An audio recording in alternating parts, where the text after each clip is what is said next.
अस्सलामुअलैकुम नाज़रीन, मैं हूं आपकी मेजबान नाइला भट्टी और नजर डालते हैं आज की अहम तरीन खबरों पर।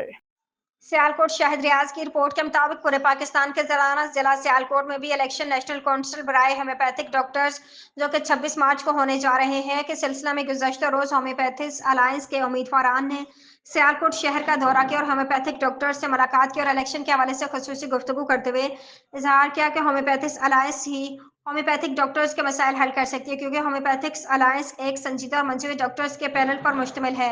इस मौके पर मेहमानों को फूलों के हार और गुलदस्ते पेश किए गए। वक्त में डॉक्टर कैसर जमीर, डॉक्टर फौजल अजीम, डॉक्टर शाहिद रियाज, डॉक्टर हबीबुल्ला खान समेत डॉक्टर और लेडी डॉक्टर्स की कसीर तादाद ने शिरकत की और इस आज़म का इजहार किया कि होम्योपैथिक अलायंस को इलेक्शन में भरपूर सपोर्ट किया जाएगा और इलेक्शन में भारी अक्सरत से कामयाबी करवाया जाएगा ताकि होम्योपैथिक डॉक्टर्स को दरपेश मसाइल से निकाला जाए।